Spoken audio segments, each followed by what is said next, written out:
20 years after. Chapter 80. The Gratitude of Anne of Austria. Athos found much less difficulty than he had expected in obtaining an audience of Anne of Austria. It was granted, and was to take place after her morning's levee, at which, in accordance with his rights of birth, he was entitled to be present. A vast crowd filled the apartments of Saint-Germain, and had never at the Louvre had so large a court. But this crowd represented chiefly the second class of nobility, while the Prince de Conti, the Duc de Beaufort and the coadjutor assembled around them the first nobility of France. The greatest possible gaiety prevailed at court. The particular characteristic of this was that more songs were made than cannons fired during its continuance. The court made songs on the Parisians and the Parisians on the court, and the casualties, though not mortal, were painful, as are all wounds inflicted by the weapon of ridicule. In the midst of this seeming hilarity, nevertheless, people's minds were uneasy. Was Mazarin to remain the favorite and minister of the Queen? Was he to be carried back by the wind which had blown him there? Everyone hoped so that the minister felt that all around him, beneath the homage of the courtiers, lay a fund of hatred, ill-disguised by fear and interest. He felt ill at ease and at a loss what to do. Condé himself, whilst fighting for him, lost no opportunity of ridiculing, of humbling him. The Queen, on whom he threw himself as sole support, seemed to him now not much to be relied upon. When the hour appointed for the audience arrived, Athos was obliged to stay until the Queen, who was waited upon by a new deputation from Paris, had consulted with her minister as to the propriety and manner of receiving them. All were fully engrossed with the affairs of the day. Athos could not therefore have chosen a more inauspicious moment to speak of his friends. Poor Adams, lost in that raging whirlwind. But Athos was a man of inflexible determination. He firmly adhered to a purpose once formed, when it seemed to him to spring from conscience and to be prompted by a sense of duty.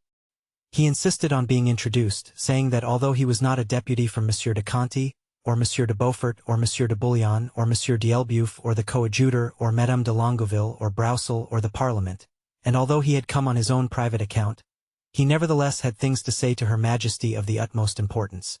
The conference being finished, the Queen summoned him to her cabinet. Athos was introduced and announced by name. It was a name that too often resounded in Her Majesty's ears and too often vibrated in her heart for Anne of Austria not to recognize it. Yet she remained impassive, looking at him with that fixed stare which is tolerated only in women who are queens, either by the power of beauty or by the right of birth.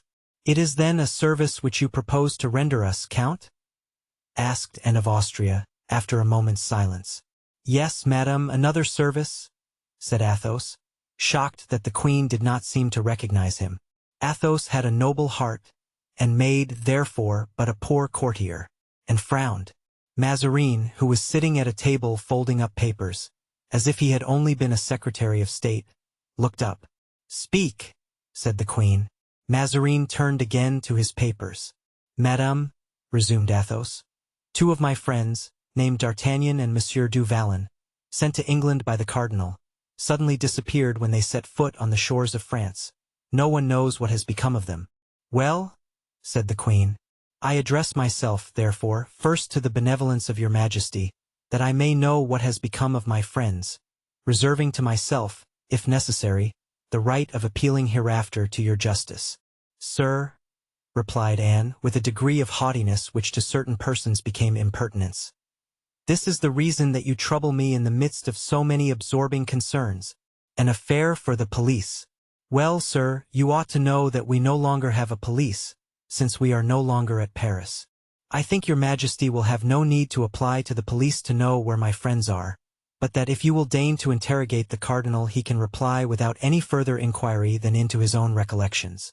"But, God forgive me," cried Anne, with that disdainful curl of the lips peculiar to her. "I believe that you are yourself interrogating." "Yes, madame, here I have a right to do so, for it concerns Monsieur d'Artagnan." "D'Artagnan," he repeated, in such a manner as to bow the regal brow with recollections of the weak and erring woman. The cardinal saw that it was now high time to come to the assistance of Anne. "Sir," he said, "I can tell you what is at present unknown to Her Majesty. These individuals are under arrest.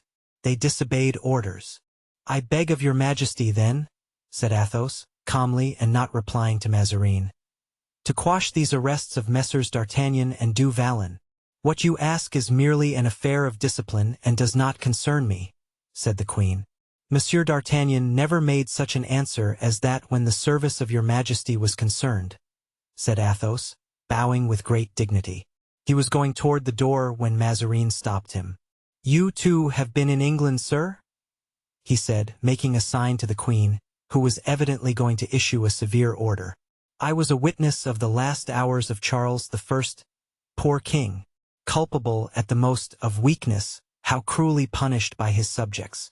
Thrones are at this time shaken, and it is to little purpose for devoted hearts to serve the interests of princes. This is the second time that Monsieur d'Artagnan has been in England. He went the first time to save the honor of a great queen, the second to avert the death of a great king." "Sir," said Anne to Mazarin, with an accent from which daily habits of dissimulation could not entirely chase the real expression, "see if we can do something for these gentlemen." "I wish to do, madame, all that your majesty pleases." "Do what Monsieur de la Fère requests. That is your name, is it not, sir?" "I have another name, madame. I am called Athos." "Madame," said Mazarin with a smile, "you may rest easy, your wishes shall be fulfilled." "You hear, sir?" said the queen. "Yes, madame, I expected nothing less from the justice of your majesty." "May I not go and see my friends?" "Yes, sir, you shall see them. But, apropos, you belong to the Fronde, do you not?" "Madame, I serve the king." "Yes, in your own way." "My way is the way of all gentlemen, and I know only one way," answered Athos haughtily. "Go, sir, then," said the queen. "You have obtained what you wish, and we know all we desire to know." Scarcely, however, had the tapestry closed behind Athos when she said to Mazarin, "Cardinal, desire them to arrest that insolent fellow before he leaves the court." "Your majesty," answered Mazarin, "desires me to do only what I was going to ask you to let me do. These bravos who resuscitate in our epoch the traditions of another reign are troublesome. Since there are two of them already there, let us add a third." Athos was not altogether the queen's dupe, but he was not a man to run away on suspicion, above all, when distinctly told that he should see his friends again. He waited, then, in the antechamber with impatience, till he should be conducted to them. He walked to the window and looked into the court. He saw the deputation from the Parisians enter it.